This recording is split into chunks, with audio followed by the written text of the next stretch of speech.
Yo, so guys, and welcome back to a brand new HMSP news video. Today we're going to be talking about the possibility of seeing Dani Pedrosa, the little samurai, return to MotoGP next season with a couple wildcards, and this comes from an interview with the KTM boss Pit Byra.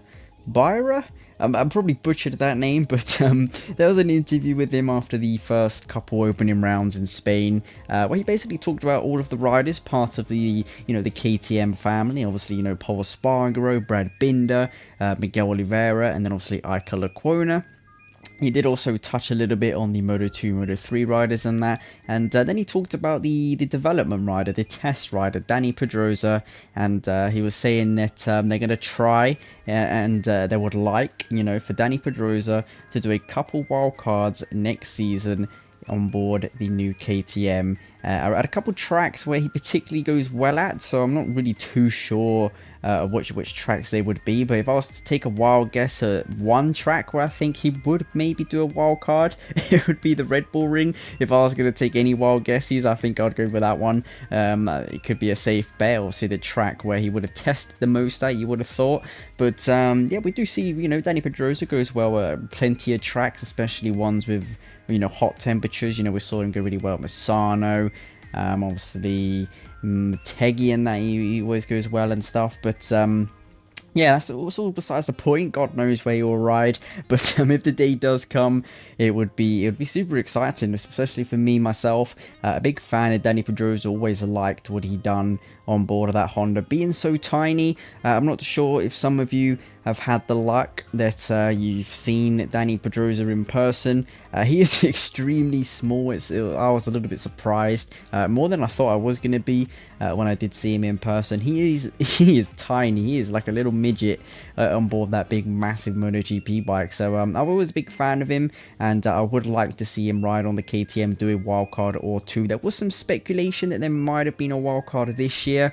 Unfortunately, obviously, with the COVID-19, there is no wildcards for this season, so that went well out the window.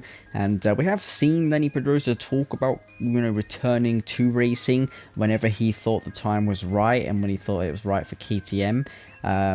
So it wouldn't surprise me if we do see him do a wildcard next season. I do think it is a good idea.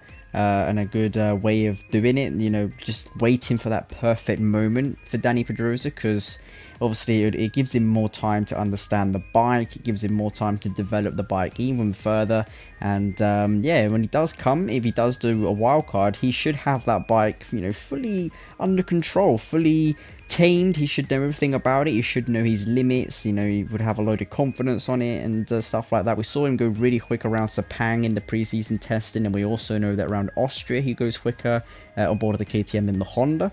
So it's a bike which is fully developed by him, pretty much. He's the one making this KTM, so it would definitely be very interesting to see him come in and do a race with a bike which is suited to his style as much as possible. So it'd be very interesting to see. Leave it down in the comments. Do you think we will see Dani Pedrosa do a wildcard next season, and if so, where do you think it would be? Now, like I said, I think Austria could be a good solid option. KTM, it's a home track, so it's the one where he probably tested the most, so I think that could be a good shout. But other than that, maybe one of the Spanish Grand Prix, probably not too sure. But make sure you leave it down in the comments, your opinions. Make sure you leave a like and subscribe for more content as always, and I'll see you with some brand new videos very soon.